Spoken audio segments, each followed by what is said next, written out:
uses than just going into a landfill. So the goal of RePlus is to minimize our environmental impacts by moving towards zero waste while creating opportunities for everyone in King County to thrive. RePlus is a call to action that incorporates goals from several county and city documents. So in these documents, you'll see the goals of zero food waste to landfill by 2030, zero waste of resources by 2030 through reuse, reduction, and prevention efforts. This is included in county code, the King County Cities Climate Collaboration, and the King County Comprehensive Solid Waste Management Plan, which was adopted by cities in 2019. In the King County Equity and Social Justice Strategic Plan, as we develop and implement RePlus, we are also addressing disproportionate burdens on our communities and creating equitable opportunities for people to benefit and participate in this program. So I mentioned 2030 a couple times already, and that's only 7 years away. So with RePlus, we really need to start fulfilling these obligations now.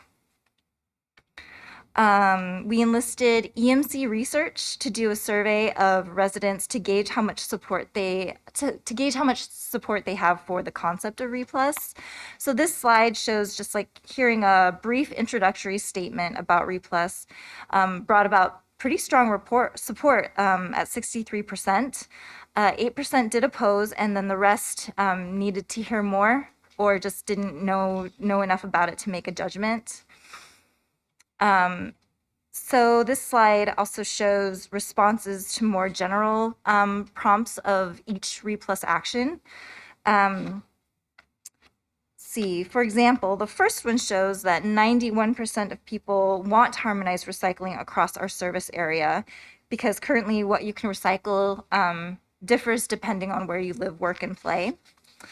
The second question shows also 91% support for enacting legislation and technologies to recycle more and reduce waste. So across these 8 questions, the lowest score was 67%, which is still very, very good. And then kind of bookending that those questions, this slide shows the jump in support after hearing those few more details about the specific actions that RePlus is taking. The takeaway here is that with just those few sentences, people seem to understand the program at a high level, and support jumped 26 points to 88%. So before jumping into the specifics of RePlus, I want to give some context to this work.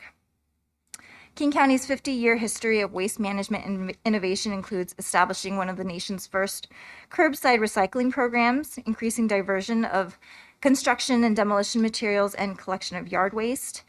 In 2018, we recycled 1 million tons versus the 800,000 tons we threw away, which led to one of the highest recycling rates in the U.S. at 54%. In 2018, the U.S. average was actually just 32%.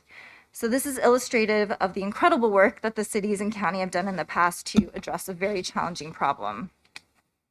However, there are a few areas where we, the county, are lagging. Many cities collect garbage every week, but collect organics and recycling every other week. So we're looking at the possibility of flipping that around. Extended producer responsibility has been implemented in many European countries and several states in the US, and it puts more responsibility on producers to increase recycling of their products. Washington is actually the only state on the West Coast that hasn't passed an extended producer responsibility law. And around 15% of what gets thrown away is food. So this is over 100,000 tons of food per year, which is a lot. So although I just mentioned that our 54% recycling rate is one of the highest in the region, if you look at this graph, we're stagnating. So our rate has been relatively flat over the past 7 years. And if you go back about 25 years, our increase in the recycling rate has only been 0.6%. So a reminder that the last waste characterization study says that up to 70% of what is still being thrown away could have been recycled, repaired, or reused. So there's still a lot of work we can do to reduce waste, and RePlus provides the actions needed to get us out of this plateau. So what does zero waste of resources look like? So it looks like almost 500,000 tons less waste going to our landfill. It's fewer trees being cut down to produce paper.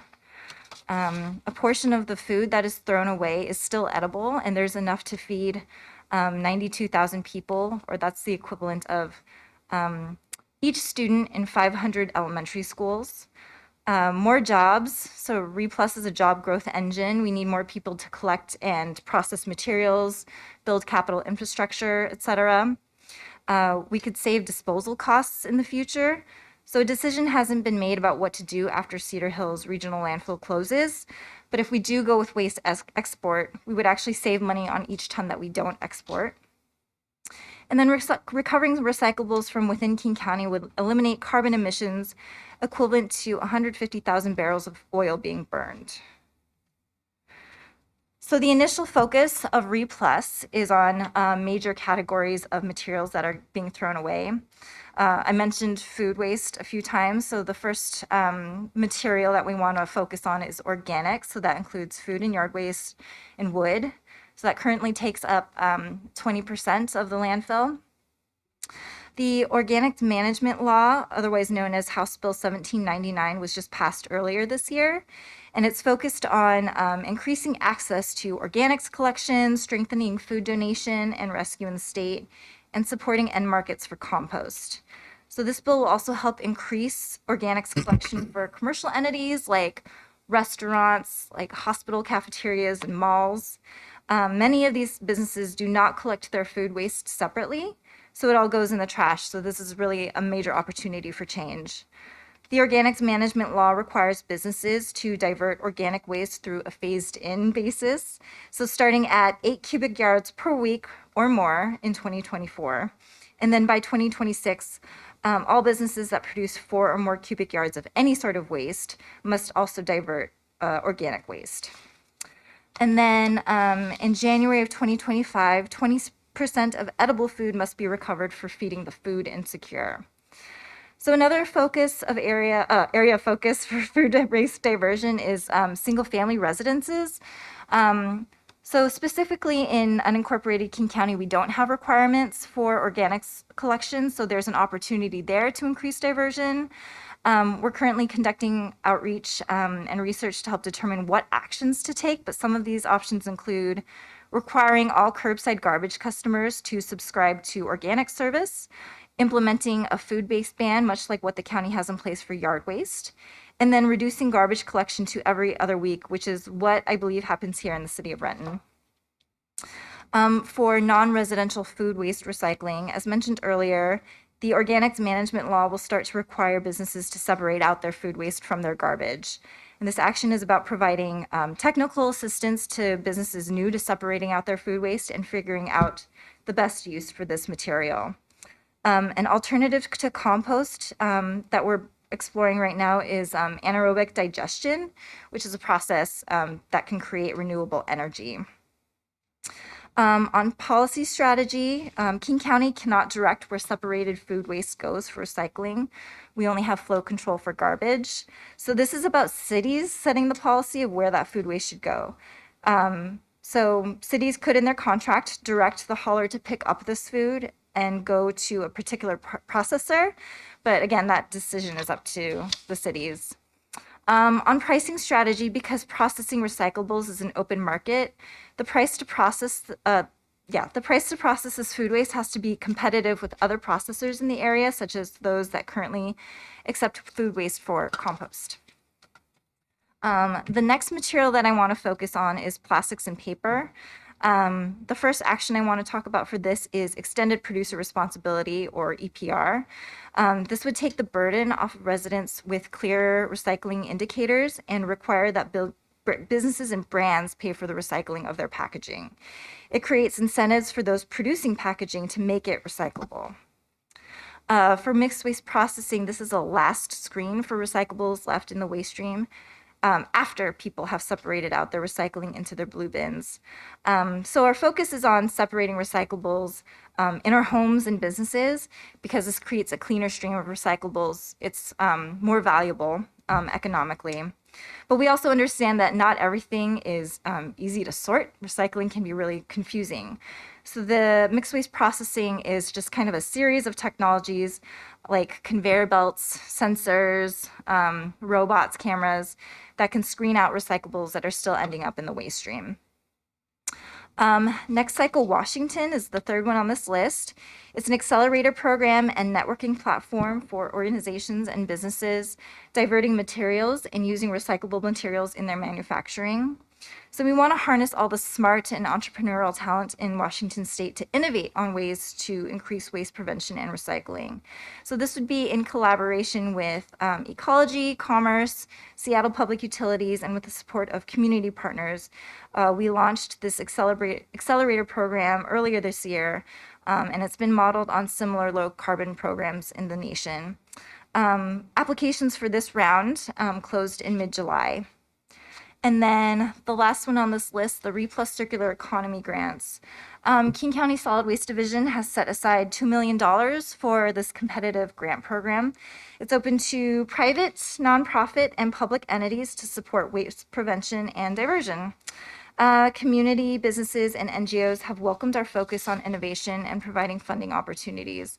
So for this round, we received over 48 applications for these grants. And hopefully we will be able to announce the recipients of these grants very soon. And this is a program that we hope to refresh every biennium.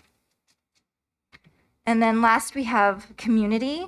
So per our equity and social justice mission, we are trying to better incorporate the community in development and execution of RePlus. We've been meeting with a community panel of 10 members to identify their priorities and attitudes on this program and what we should focus on in the future. For the city grant proposal, this is a separate pool of funding available only to cities who partner with us in implementing waste reduction and recycling actions. So the aim is to launch this early next year. So we're meeting with city recycling coordinators now to develop this grant program. And then last, we have city-county collaboration. Part of this is starting back up the meetings with our city recycling coordinators to increase collaboration and messaging around waste prevention and recycling. So as you can see, these actions they have a pretty big impact, both in waste diversion and greenhouse gas reductions. Potentially 400,000 tons of waste diverted to better use is a big number. And then reducing metric tons of carbon dioxide by 300,000 is equivalent to reducing emissions from a car driving 744 million miles. And that's the amount of miles that almost gets us from Earth to Saturn. So there are things to consider. It takes money to implement these actions. There's capital investments, staff to provide assistance to businesses and cities. So rates are likely to increase. One thing to note is that residents see the largest drop in their garbage bill when they move to a smaller can size. So as people adjust their behavior, they may be able to offset that increase by moving to a smaller garbage can. This also requires behavior change. Businesses and people need to start sorting out their waste more. A good example is with food waste, as discussed earlier, with businesses now having to put organics bins in their spaces to collect food waste. And this also means that their customers need to know what can go in there and what cannot. So as these actions are implemented, there will be more green jobs needed to process the increase in recycling. We'll need people to collect and process materials, so we will see an increase in jobs in the region. And then, almost done, more research came in from EMC, which shows the level of support for these RePlus actions I just talked about. You can see really, really high support. The lowest is at 75% for all of the actions. So this really highlights that residents in King County care about preventing and reducing their waste and are supportive of new actions to achieve this. That's it for me. Thank you guys so much for your time. I have my contact information here if any questions come up later, but also happy to answer what I can right now. Any questions from the council? Mr. Chair. Yes, Councilmember Alverson. Well, first off, thank you, because I've always wondered how long it would take me to drive to Saturn, so I appreciate that. I actually have a few questions. I'll start with one. The mixed waste processing, because when you talked about recycling technology, is that the primary technology when you refer to that is being considered, and can you talk more about what I guess the cost and the effort in getting that? I've always wondered why that's not necessarily already in place, and so many recycles end up getting compromised and having to go to the landfill anyway. Yeah. So can you talk a little bit more about what it will take for that to actually go into place? Yeah. So the county's thinking around mixed waste processing is that it's really a last resort, because once recyclables end up in the waste stream, they get contaminated. They are harder to sell on the market for recyclables. They're just a little bit harder to recycle. So the ideal is to separate your recyclables first. Anything that can be recyclable just stays away from your garbage in the first place. The cost to build a mixed waste recycling and processing facility depends on kind of more upstream actions.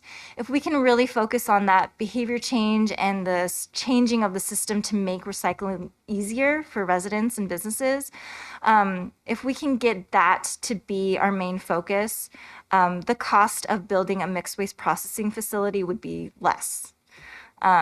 So again, there's a lot of reasons to focus on more upstream efforts versus the mixed waste processing facility. That should be really kind of a last resort.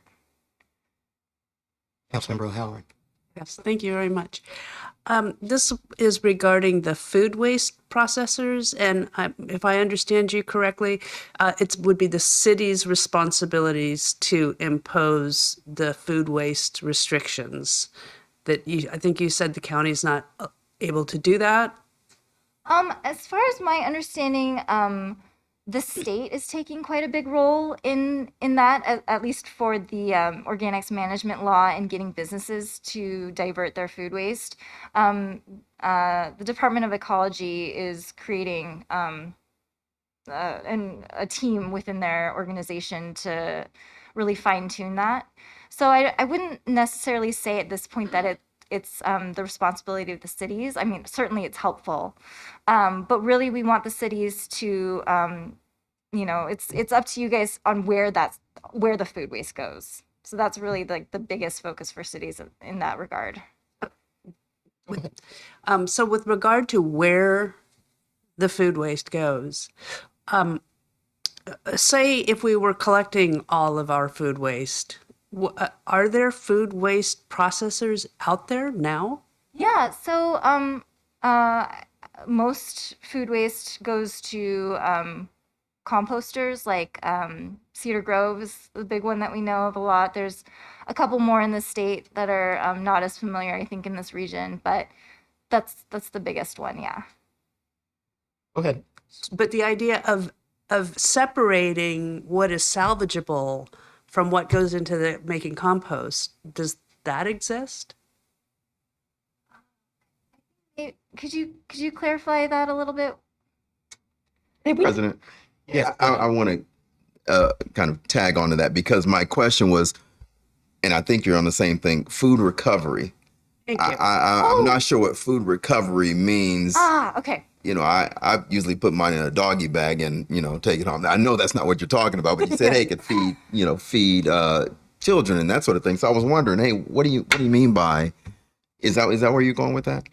Okay. Yeah, so for like food recovery to feed the food insecure, people who don't have a reliable source of where they're going to get their meals. I think that's what you guys are talking about. So that's really focusing a lot on, grocers who have expired food. So by the sticker, it's expired, but it's still good food. And so the organics management law is looking at, how do you say it, like kind of updating current laws to make food rescue easier. Yeah. I was going to ask if that is a legislative thing, because they throw away a lot of food that doesn't need to be thrown away. Yes, it is. Okay. It is a legislative thing. Yes. Okay. Yeah. Thank you.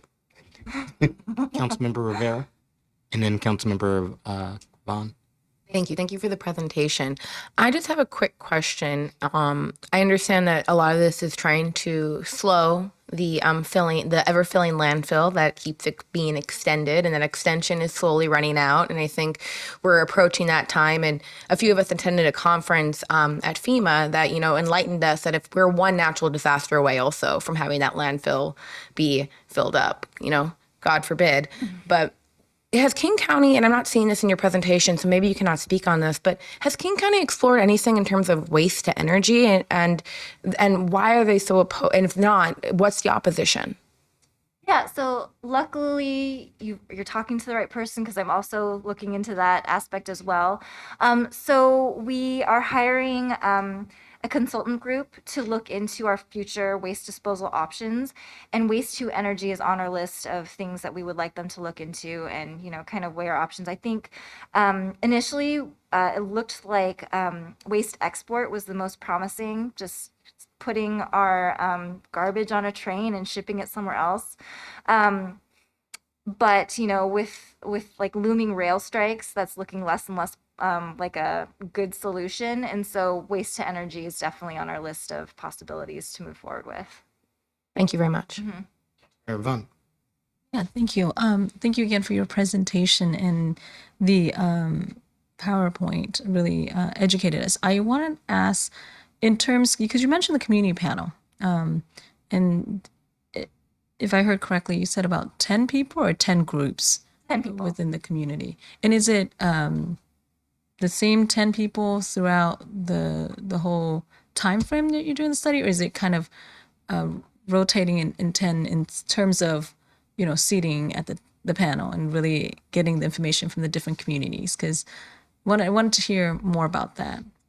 So this is very new work for the county. We're trying to get more input from the community rather than us just informing them of changes. So it is a group of 10 people. They are consistent through 2023. Yeah. Sorry, I can't remember if there was more to the question.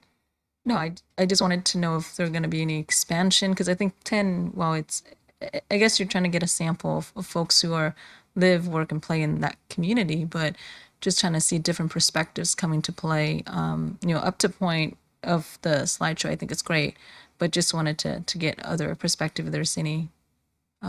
Yeah, I think, I mean, there's been talk about possibly expanding the panel to 12 people, so not significantly larger, but we do recognize that there are some voices that are missing from the table, and we would really like to be able to include them.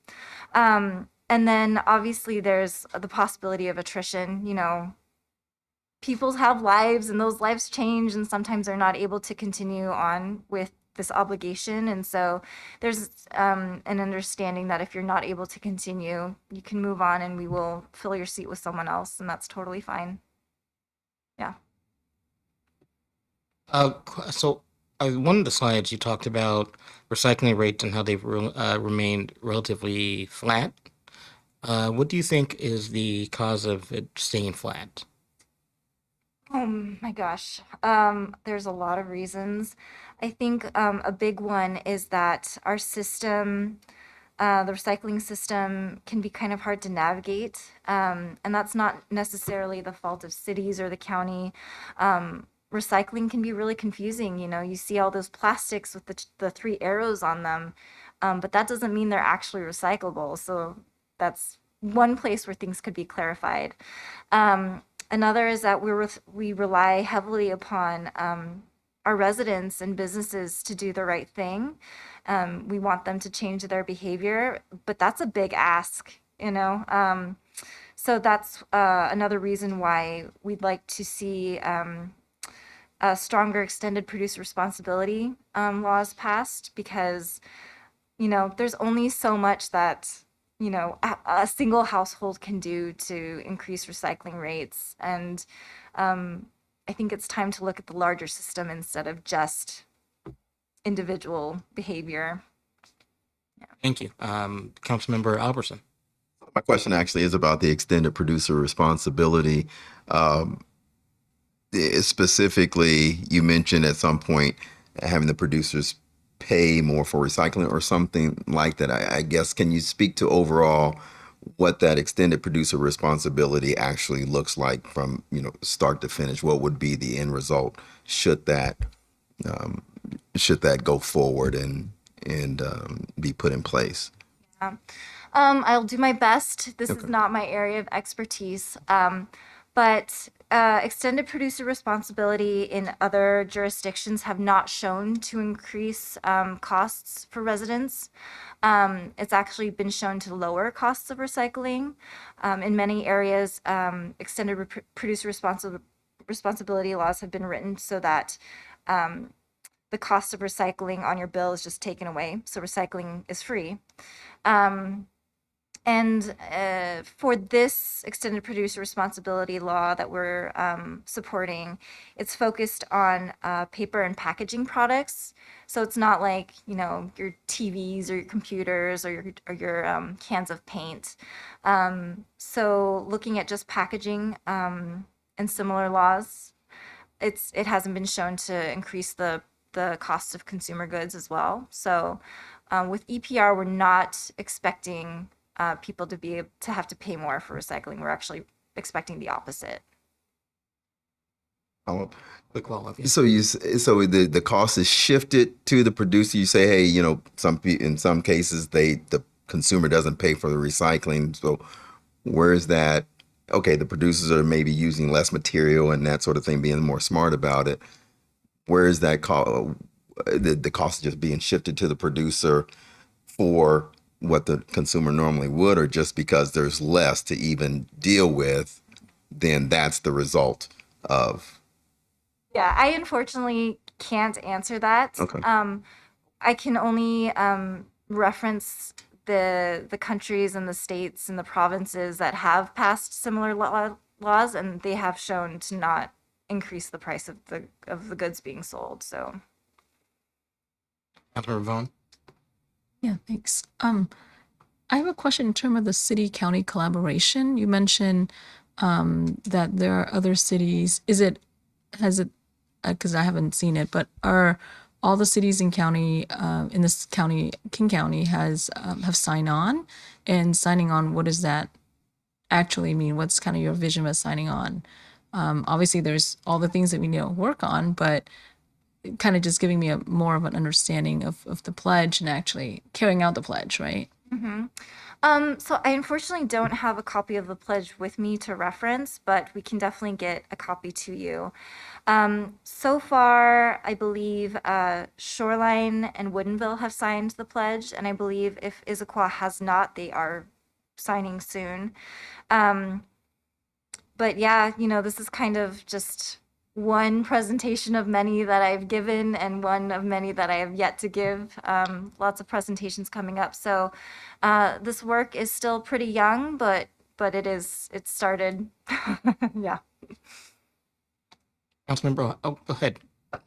Maybe I can just add on to that a little bit, is that staff plans on introducing an agenda bill for the pledge portion of RePlus. And with that, you'll have more information about what the pledge actually is. The pledge doesn't commit you to do specific things. It's not like saying City of Renton or City of Shoreline, you must do X, Y, or Z.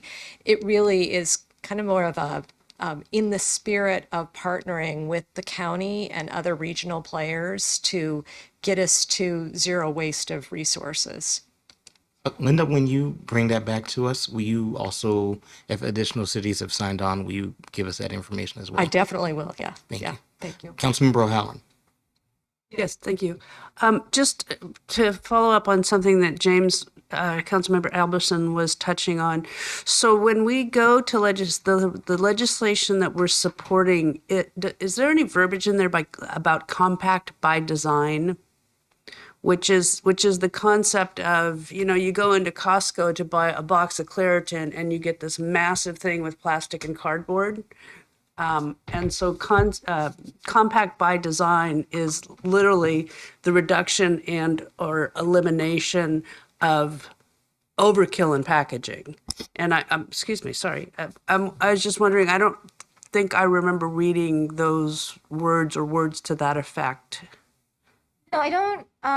I don't know if the bill, the EPR bill that's being introduced in 2023, has been completely drafted yet. So I don't know if that verbiage is included.